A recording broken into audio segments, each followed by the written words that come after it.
Hello everyone, চলো দেখো, এখন তো শীতর দিন, ঠান্ডার দিন শুরু হয়ে গেল। তো কি করা যায় দেখো, তারপরে বিছনাটা গুছাইলাম, উঠতে উঠতে দেরি হয়ে যায়, আর ঠান্ডাও আমার বেশি। তো তোমরা কার কার ঠান্ডা বেশি একটু কমেন্ট করে জানাইও।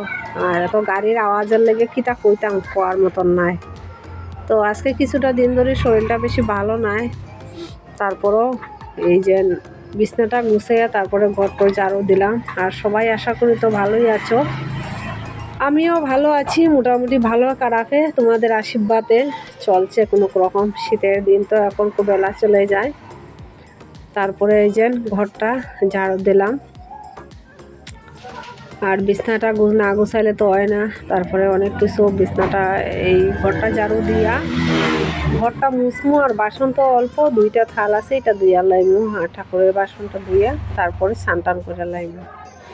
ঠাকুরের বাসনটা আজকে ধুইছি না, তো কালকে ধুইছি না, তো আজকে ধুইয়া লাইমু, স্নান টান করিয়া এটি পূজা টুজা দিলাইলে শেষ। আর রান্না টান্না তো কি আর করবো। তো দেখো, এই যে সকালে টিফিন খাইলাম, খাইয়া চাটা খাইয়া তারপরে গেলাম স্নান টান করে পূজা দিতে। তো আজকে তো অমাবস্যা জানো, তো আজকে অনেকটা ফুল পাইলাম, দেখো কত সুন্দর। তো মহাদেবরে দিলাম। আর আমি তো পূজা পাঠ করতে বেশি ভালো পাই, তোমরা সবাই জানো। তো বন্ধুরা বান্ধবীরা সবাই আশা করি ভালো থাকো, সুস্থ থাকো। তারপরে সন্ধ্যার পরে দেখো প্রচণ্ড মাথা ব্যথা করে, তো বিছনাতে পড়িয়ে মানে শুইয়া তারপর একটা ভিডিও বানাইলাম। তো কেমন হয়েছে আজকের ভিডিও ব্লগটা সবাই কমেন্ট করে জানাবে। বাই বাই, শুভ সন্ধ্যা, শুভেচ্ছা, আবার কালকে দেখা হবে।